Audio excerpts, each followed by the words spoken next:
നിയമസഭാ തെരഞ്ഞെടുപ്പിൽ ഇത്തവണ ഇടതുമുന്നണിയെ നയിക്കാൻ പിണറായി വിജയൻ ഉണ്ടാകുമോ എന്ന രാഷ്ട്രീയ ചോദ്യം കുറേ നാളുകളായി ഉയരുന്നുണ്ടായിരുന്നു. പ്രത്യേകിച്ച് തദ്ദേശ തെരഞ്ഞെടുപ്പിലെ തോൽവിക്ക് ശേഷം ആ ചർച്ചകൾക്ക് ഒന്നുകൂടി പ്രസക്തി വർദ്ധിക്കുകയും ചെയ്തു. കഴിഞ്ഞ തവണ കൃത്യമായ ടേം വ്യവസ്ഥ ഒരു വ്യക്തിക്ക് 2 തവണ അടുപ്പിച്ച് മത്സരിക്കാം. അങ്ങനെ 2 ടേം വ്യവസ്ഥ കർശനമായി നടപ്പിലാക്കാൻ തീരുമാനിച്ചതാണ് ഇടതുമുന്നണി. സി പി എം പ്രത്യേകിച്ച് നടപ്പിലാക്കാൻ തീരുമാനിച്ചതാണ്.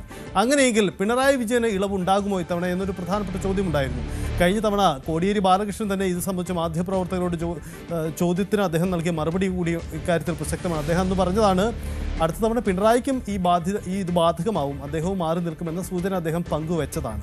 പക്ഷേ ഇത്തവണ സാഹചര്യങ്ങൾ മാറിമറിയുകയാണ്. പിണറായി വിജയൻ തന്നെ നയിക്കും എന്നതിൽ CPM-ൽ ധാരണയായി കഴിഞ്ഞു എന്ന് മാത്രമല്ല, ധർമ്മടത്ത് നിന്ന് തന്നെ അദ്ദേഹം നിയമസഭയിൽ ജനവിധി നേടും.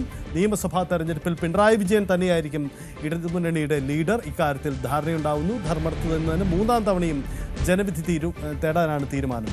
അതായത് തദ്ദേശ തെരഞ്ഞെടുപ്പ് തിരിച്ചടികൾക്ക് ശേഷം പിണറായി മാറി നിന്നേക്കുമെന്ന അഭ്യൂഹങ്ങൾ കൂടിയാണ് ഇതോടുകൂടി വിരാമമാകുന്നത് എന്ന പ്രത്യേകത കൂടിയുണ്ട്. കഴിഞ്ഞ തവണ കർശനമായി ടേം വ്യവസ്ഥ നടപ്പിലാക്കുമെന്ന തീരുമാനമുണ്ടായിരുന്നു. ഇതിൽ ഇളവ് വരുത്തുന്നു എന്നതാണ് പിണറായി വീണ്ടും മത്സരിക്കുന്നു എന്ന തീരുമാനം വരുന്നതിൻ്റെ അടിസ്ഥാനം. അങ്ങനെയെങ്കിൽ പല MLA-മാർക്കും ഈ ഇളവ് കൂടി കിട്ടുമെന്നതാണ് ധാരണ. അങ്ങനെയെങ്കിൽ പഴയ ടേം വ്യവസ്ഥ ഇത്തവണ ഉണ്ടാവില്ല എന്ന പ്രധാനപ്പെട്ട കാര്യം കൂടിയുണ്ട്. ഇന്നലെ മുഖ്യമന്ത്രി മാധ്യമങ്ങളെ കണ്ടു. മാധ്യമങ്ങൾ ചോദിച്ചു, അങ്ങ് മത്സരിക്കുമോ എന്ന്. പിണറായി വിജയൻ്റെ മറുപടി ഇങ്ങനെയായിരുന്നു. കേൾക്കാം മുഖ്യമന്ത്രി ഇന്നലെ പറഞ്ഞത്. അത് പലരും ആലോചിക്കുന്നൊരു കാര്യമായിരിക്കും. പക്ഷേ ഞങ്ങൾ ഇതേവരെ ആലോചിച്ചിട്ടില്ല. നിങ്ങൾക്ക് എല്ലാവർക്കും അറിയാം, ഞങ്ങളുടെ കാര്യം ഞങ്ങൾ പൊതുവിൽ ആലോചിച്ച് തീരുമാനിക്കുന്നതാണ്. വ്യക്തിപരമായി ഞാൻ തീരുമാനിക്കുന്നതല്ല, പൊതുവെ പാർട്ടി എന്ന നിലക്ക് ആലോചിച്ച് തീരുമാനിക്കുന്നൊരു കാര്യമായിരിക്കും. അത് ഞാൻ പറയേണ്ട കാര്യമല്ല. അത് ആ വ്യക്തത വരുത്തേണ്ടത് പിന്നീട് അതിൻ്റെ ഘട്ടത്തിൽ ഉചിതമായ സമയത്ത് വ്യക്തത പാർട്ടി വരുത്തിക്കോളും. ഇതാണ് മുഖ്യമന്ത്രി പറഞ്ഞ കാര്യം. പാർട്ടി തന്നെ ഇക്കാര്യത്തിൽ വ്യക്തത വരുത്തുമെന്ന കാര്യമാണ് പ്രധാനമായും പറയുന്നത്. എന്താണ് ഇതിൻ്റെ രാഷ്ട്രീയം? VV അരുൺ ചേരുന്നുണ്ട്. അരുൺ, നമുക്ക് ഓർത്തെടുക്കാനാവും, കോടിയേരി ബാലകൃഷ്ണൻ ജീവിച്ചിരിക്കെ തന്നെ ഈ ഒരു ചോദ്യം ഉയർന്നതാണ് ഈ ടേം വ്യവസ്ഥ സംബന്ധിച്ച്. അത് എന്തൊരു CPM ഈ ടേം വ്യവസ്ഥ ഇത്ര കർശനമായി കൊണ്ടുവരുന്നു, അപ്പോൾ പുതിയ ആളുകൾ വരട്ടെ, അവർക്കുള്ള അവസരം എന്നതൊക്കെയാണ് അന്ന് പറഞ്ഞ ന്യായം. പിണറായി വിജയനും അടുത്ത തവണ ഇത് ബാധകമാകുമെന്ന് അദ്ദേഹം ഇതിന് മറുപടി പറയവേ എന്ന് പറഞ്ഞതാണ്. പക്ഷേ സാഹചര്യം മാറി. ഇത്തവണ പിണറായി തന്നെ മത്സരിക്കട്ടെ എന്ന ആലോചനയിലേക്ക് വരുന്നതിൻ്റെ കാരണം ഇപ്പോഴത്തെ രാഷ്ട്രീയ അവസ്ഥയാണോ CPM-നെ അങ്ങനെ ചിന്തിപ്പിക്കുന്നത്, അതോ മറ്റൊരു നേതാവ് ഇല്ലാത്തത് കൊണ്ടാണ്?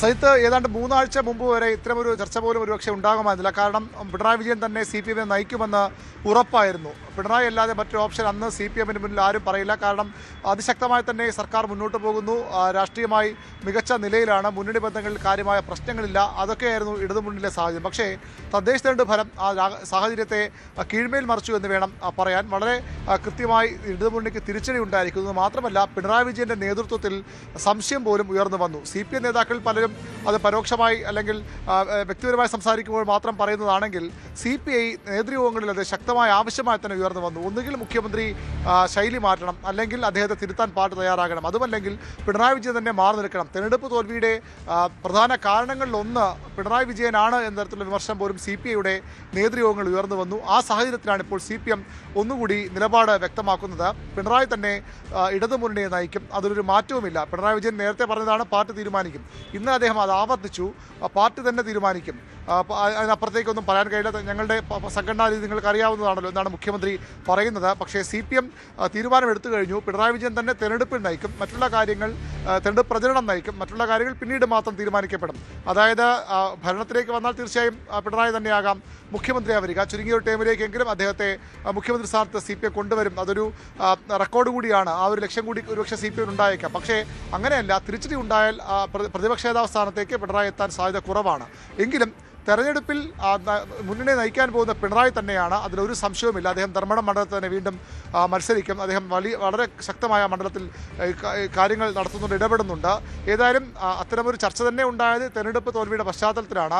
ഒരു വനിതാ മുഖ്യമന്ത്രി വരുമ്പോൾ തരത്തിലുള്ള ചർച്ചകൾ ഉയർന്നു വന്നു. പക്ഷേ നമുക്ക് ലഭിക്കുന്ന വിശ്വസനീയമായ വിവരമനുസരിച്ച് CPM-ന് മുന്നിൽ പിണറായി വിജയൻ എന്നല്ലാതെ മറ്റൊരു ഓപ്ഷൻ തെരഞ്ഞെടുപ്പിൽ മുന്നണിയെ നയിക്കാനില്ല. അത് പിണറായി വിജയൻ തന്നെയാകും. കേന്ദ്ര നേതൃത്വം അക്കാര്യം അദ്ദേഹം വ്യക്തമാക്കിയിട്ടുണ്ട്. പിണറായി തന്നെ നയിക്കും. അദ്ദേഹം ധർമ്മടത്ത് മത്സരിക്കും. പക്ഷേ ഈ CPI പോലുള്ള എതിർപ്പ് CPI പിണറായി വിജയൻ മാറി നിൽക്കണമെന്ന നേതാക്കളാരും ഇന്ന് അല്പസമയത്ത് ബിരോവിഷത്തിൻ്റെ പ്രതികരണം നമ്മൾ തേടുന്നുണ്ട്. നേതാക്കളാരും അത് തുറന്നു പറയാൻ തയ്യാറായേക്കില്ല. പക്ഷേ CPI അങ്ങനെ ആവശ്യം ഉയർന്നു വന്നു. CPM നേതാക്കൾക്കും ആശങ്കകളുണ്ട്. ഈ തദ്ദേശ തെരഞ്ഞെടുപ്പ് വരെ തുടർഭരണം പിണറായി 3.0 എന്ന വലിയ ആത്മവിശ്വാസത്തോടെ പറയുന്ന ആരും പറയുന്നില്ല.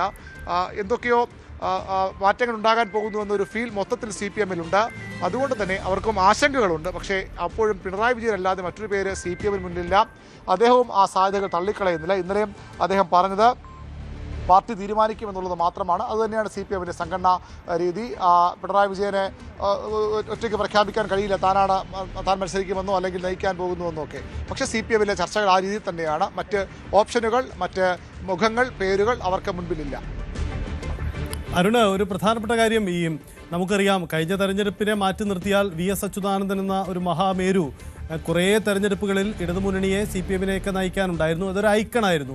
കഴിഞ്ഞ തവണയാണ് പിണറായി വിജയൻ പൂർണ്ണമായും മുന്നണിയെ ഒറ്റയ്ക്ക് നിന്ന് നയിച്ചു ഒരു ഐക്കണായി നിന്നത്. ഇത്തവണ ഈ മുന്നണിക്കകത്ത് പിണറായിയോട്, അദ്ദേഹത്തിൻ്റെ ശൈലിയോട്, ആ നേതൃത്വത്തിൽ വിശ്വസനീയത കുറയുന്ന ഒരു ഘട്ടത്തിൽ നിർബന്ധിതമായി പിണറായി ഏറ്റെടുത്ത് മുന്നോട്ട് പ്രചരണത്തിൽ കൊണ്ടുപോകേണ്ടി വരും എന്ന ഒരു അസാധാരണ സാഹചര്യം കൂടി ഉണ്ടോ? അതിനു മുമ്പ് പിണറായിയെ ഒന്നുകൂടെ കരുത്തനാക്കാനുള്ള കരുനീക്കങ്ങളും അണിയറയിൽ ആരംഭിച്ചിട്ടുണ്ടോ?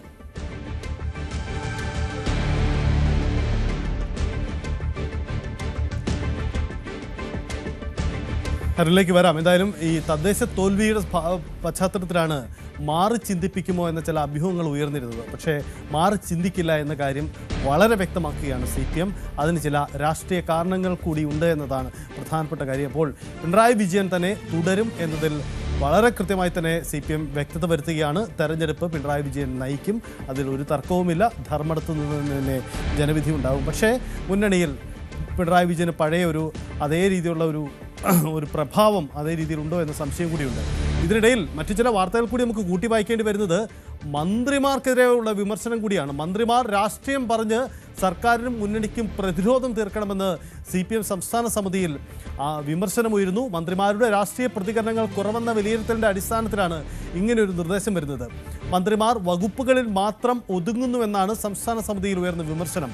മുഖ്യമന്ത്രിയുടെ വാർത്താ സമ്മേളനങ്ങളും തുടർച്ചയായിട്ടുണ്ടാകും എന്ന കാര്യം കൂടി ഇക്കാര്യത്തിൽ പ്രധാനപ്പെട്ടതായി മാറുകയാണ്. അരുൺ, നമ്മൾ നേരത്തെ പറഞ്ഞതുപോലെ തന്നെ മുന്നണികൾക്ക്, ഇടതുമുന്നണിക്ക് എപ്പോഴും തെരഞ്ഞെടുപ്പ് നയിക്കാൻ ഒരു ഐക്കൺ ഉണ്ടാവാറുണ്ടായിരുന്നു. കഴിഞ്ഞ തെരഞ്ഞെടുപ്പിനപ്പുറമുള്ള എല്ലാ തെരഞ്ഞെടുപ്പുകളിലും VS എന്നൊരു മഹാമേരു ഒരു സൈഡിലുണ്ടായിരുന്നു. കഴിഞ്ഞ തവണയാണ് പിണറായി വിജയൻ പൂർണ്ണമായും മുന്നണിയെ തെരഞ്ഞെടുപ്പിന് നയിച്ച ഒരു തെരഞ്ഞെടുപ്പ്. ഇത്തവണ പിണറായി വിജയൻ എന്ന നേതാവിന് പഴയ പ്രഭാവമില്ലാത്തപ്പോൾ അദ്ദേഹത്തെ മാത്രം മുൻനിർത്തി നയിക്കേണ്ടി വരുന്നു എന്നൊരു സാധാരണ സാഹചര്യം മുന്നണിയിലുണ്ടോ? അതോ അതിനു മുമ്പായി അദ്ദേഹത്തിൻ്റെ നില മെച്ചപ്പെടുത്തുക എന്നതാണോ ഇപ്പോൾ വാർത്താ സമ്മേളനങ്ങൾ തുടർച്ചയായി നടത്തുക? അങ്ങനെയുള്ള ആലോചനകളുടെ അടിസ്ഥാനവും അങ്ങനെ ഉണ്ടാവുന്നതിന് കാരണം അതാണോ അരുൺ?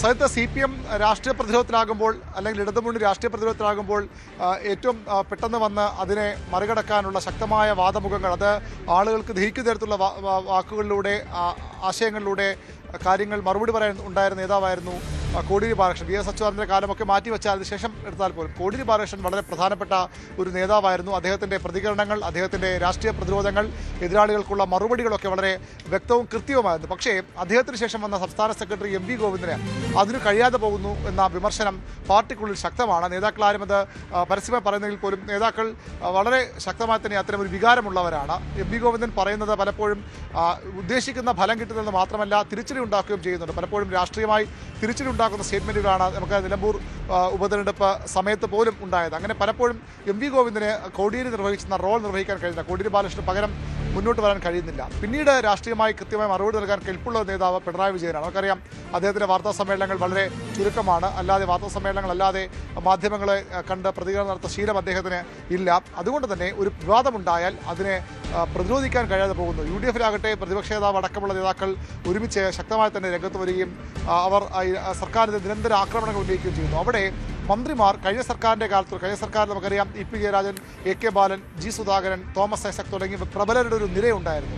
ഇത്തവണ വന്നപ്പോൾ അത്തരം രാഷ്ട്രീയ പരിചയമുള്ള നേതാക്കളുടെ നിര കുറവെന്ന് തന്നെ പറയാം. താരതമ്യേന ജൂനിയേഴ്സായ നേതാക്കളാണ്. പി രാജീവായാലും എം പി രാജേഷ് ആയാലും മുഹമ്മദ് റിയാസ് ആയാലും ഒക്കെ നേരത്തെ നമ്മൾ പറഞ്ഞ പേരുകാർക്കൊപ്പം എത്തുന്നവരല്ല. അതുകൊണ്ട് തന്നെ സർക്കാരിനെതിരെ CPM-നെതിരെ ഇടതുമുന്നണിക്കെതിരെ ഇത്തരം ആക്രമണങ്ങൾ വരുമ്പോൾ പ്രതിരോധത്തിൻ്റെ ശേഷി കുറയുന്നു, ശക്തി കുറയുന്നു എന്ന വിമർശനമാണ് CPM സംസ്ഥാന സമിതിയിൽ ഉയർന്നു വന്നത്. നേരത്തെയും ഇത്തരം വിമർശനമുണ്ടായിരുന്നു. എം പി രാജേഷൊക്കെ മന്ത്രിയായ ശേഷം കുറച്ചുകൂടി ശക്തമായ കാര്യം ഇടപെട്ടു തുടങ്ങി. പക്ഷേ അദ്ദേഹം കഴിഞ്ഞ കുറച്ച് നാളുകളിൽ അദ്ദേഹവും കാര്യമായി കാര്യങ്ങളിൽ ഇടപെടുന്നതിനാണ് വേണം മനസ്സിലാക്കാൻ. പ്രത്യേകിച്ചും അദ്ദേഹത്തെ കേന്ദ്ര കമ്മിറ്റിയിലും സംസ്ഥാന സെക്രട്ടറിയിലേക്കും ഉൾപ്പെടുത്തുന്ന തരത്തിലുള്ള സൂചനകളുണ്ടായിരുന്നു. പക്ഷേ അത് ഉണ്ടായില്ല. അതിനുശേഷം അദ്ദേഹം ഒന്ന് പിൻവലിഞ്ഞു എന്ന ഒരു വിലയിരുത്തലാണ് പൊതുവിൽ ഉയർന്നു വരുന്നത്. പിന്നീടുള്ളത് പി രാജീവാണ്. പി രാജീവ് മാത്രമാണ് വല്ലപ്പോഴുമെങ്കിലും സർക്കാരിനെ മുഖ്യമന്ത്രിയൊക്കെ ന്യായീകരിച്ച് അവരെ പിന്തുണച്ച് രംഗത്ത് വരുന്നത്. മറ്റൊരാൾ വി ശിവൻകുട്ടിയാണ്. അദ്ദേഹം തിരുവനന്തപുരത്ത് നിന്നുള്ള സംസ്ഥാന സമിതി അംഗമാണ്.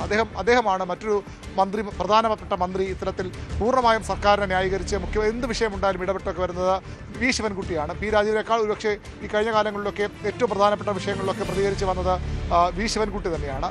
ബാക്കി മന്ത്രിമാരൊക്കെ പൊതുവിൽ രാഷ്ട്രീയ വിഷയങ്ങളിൽ പാർട്ടി നിലപാട് പറയട്ടെ, മുഖ്യമന്ത്രി പറയട്ടെ എന്ന് പറഞ്ഞ് ഒഴിഞ്ഞു പോവുകയാണ് കഴിഞ്ഞ കുറേ കാലങ്ങളിലായി CPM-ന് പതിവ്. അത് മുഖ്യമന്ത്രിക്കെതിരായ ആക്രമണമായാലും മുഖ്യമന്ത്രി കുടുംബത്തിനെതിരായ ആക്രമണമായാലും ഒക്കെ അത്തരം വിഷയങ്ങൾ ഉണ്ടാകാറുണ്ട്. പാർട്ടിക്കെതിരെ വരുമ്പോഴും MV ഗോവിന്ദൻ്റെ പ്രതിരോധം പലപ്പോഴും ഞാൻ നേരത്തെ സൂചിപ്പിച്ച പോലെ പ്രതിരോധിക്കുന്നതിനപ്പുറത്തേക്ക് അത് തിരിച്ചടിയായി മാറുന്ന സാഹചര്യമുണ്ട്. അവിടെയാണ് മന്ത്രിമാർ ഇടപെടണമെന്ന ആവശ്യം, മന്ത്രിമാർ രാഷ്ട്രീയം പറയണം, രാഷ്ട്രീയ കാര്യങ്ങൾ വിശദീകരിക്കണമെന്ന ആവശ്യം CPM-ന്റെ സംസ്ഥാന സമിതിയിൽ ഉയർന്നു വന്നത്. അതിൻ്റെ അടിസ്ഥാനത്തിലാണ് ഇത്തരം നിർദ്ദേശം MV ഗോവിന്ദൻ സംസ്ഥാന സെക്രട്ടറി നൽകിയത്. മന്ത്രിമാർ കൃത്യമായ രാഷ്ട്രീയം പറയണം, രാഷ്ട്രീയ ആരോപണങ്ങളിൽ പാർട്ടിയെ, മുന്നണിയെ, സർക്കാരിനെ പ്രതിരോധിക്കാൻ മുന്നിട്ടിറങ്ങണമെന്ന ആവശ്യമാണ് MV ഗോവിന്ദൻ സംസ്ഥാന സമിതിയിൽ മുന്നോട്ട് വച്ചത്. അതിൻ്റെ ഭാഗമായി ചില പ്രതികരണങ്ങൾ കഴിഞ്ഞ ദിവസങ്ങളിലൊക്കെ വന്നു തുടങ്ങിയിട്ടുമുണ്ട്. മാത്രമല്ല മുഖ്യമന്ത്രി മാധ്യമങ്ങളെ കാണുന്നതിലെ ഇടവേളകൾ കുറയും എന്ന് ഏകദേശം ഉറപ്പായിരിക്കുന്നു. കഴിഞ്ഞ ക്രിസ്മസ് തലേന്നാണ് അദ്ദേഹം അടുത്തിടെ മാധ്യമങ്ങളെ കണ്ടത്. അതിനുശേഷം ഇന്നലെ പുതുവത്സര ദിനത്തിലും അദ്ദേഹം മാധ്യമങ്ങളെ കണ്ടിരിക്കുന്നു. ഇനി അദ്ദേഹത്തോട് നമ്മൾ ചോദിച്ചു, നമ്മൾ ഇടയ്ക്കിടെ കാണാം എന്ന് പറഞ്ഞു തന്നെയാണ് മുഖ്യമന്ത്രി മടങ്ങിയത്. അതായത് ആഴ്ചയിൽ ഒരു വാർത്താ സമ്മേളനം രീതിയിലേക്ക് ഒരുപക്ഷെ മുഖ്യമന്ത്രിയുടെ വാർത്താ സമ്മേളനങ്ങൾ വരാനിടയുണ്ട്. നമുക്കറിയാം അദ്ദേഹത്തിൻ്റെ 24-ലെ വാർത്താ സമ്മേളനത്തിലാണ് സ്വർണ്ണക്കൊള്ള ഒരു ടേണിലേക്ക് മാറ്റാൻ CPM ശ്രമം നടത്തിയത്. അതായത് പ്രതിരോധത്തിലാണ്, പ്രതിസ്ഥാനത്താണ് CPM എങ്കിലും കോൺഗ്രസിൻ്റെ പങ്കും അന്വേഷിക്കണം, സോണിയാഗാന്ധിയുടെ ബന്ധം അന്വേഷിക്കണം. അതായത് സോണിയാഗാന്ധിയെ പോലെ ഏറ്റവും ഉന്നത സ്ഥാനത്തുള്ള, ഏറ്റവും സുരക്ഷാ സംവിധാനങ്ങളിൽ കഴിയുന്ന സോണിയാഗാന്ധിക്കടുത്തേക്ക് എങ്ങനെയാണ് ഈ സ്വർണ്ണക്കൊള്ളക്കാരനെത്തിയത് എന്ന ചോദ്യമാണ് മുഖ്യമന്ത്രി അന്ന് ഉന്നയിച്ചത്. എന്നാൽ അദ്ദേഹം ഒരു പടി കൂടി കടന്നുകൊണ്ട് സോണിയാഗാന്ധിക്കടുത്തേക്ക് സ്വർണം കട്ടവനും സ്വർണം വിറ്റവനും എങ്ങനെ എത്തിയ ചോദ്യമാണ് മുഖ്യമന്ത്രി മുന്നോട്ട് വെച്ചത്. അതായത് കോൺഗ്രസ് കൂടി മറുപടി പറഞ്ഞേ പോകാവൂ, രാഷ്ട്രീയ ധാർമ്മികത അവർക്കുണ്ട്. അവർക്ക് ഈ സ്വർണ്ണക്കൊള്ളക്കാരനും സ്വർണം കട്ടവനും സ്വർണം വിറ്റവനുമൊപ്പം കോൺഗ്രസ് 2 MP-മാരുണ്ട്. രണ്ടുപേരും പത്തനംതിട്ടയിലുള്ളവരാണ്. അവർ കൂടി എങ്ങനെ എത്തുന്ന ചോദ്യമാണ് മുഖ്യമന്ത്രി മുന്നോട്ട് വയ്ക്കുന്നത്. അതിനുകൂടി മറുപടി പറയണം. അത്തരം രാഷ്ട്രീയ വിമർശനങ്ങൾ, രാഷ്ട്രീയ ചോദ്യങ്ങൾ ചോദിക്കാൻ കെൽപ്പുള്ള നേതാക്കൾ ഇപ്പോൾ ഇടതുമുന്നണിയിൽ കുറവാണ്. നേരത്തെ മുന്നണിയുടെ കാര്യമെടുക്കുമ്പോൾ CPI-യിൽ വളരെ ഷാർപ്പായ കാര്യങ്ങൾ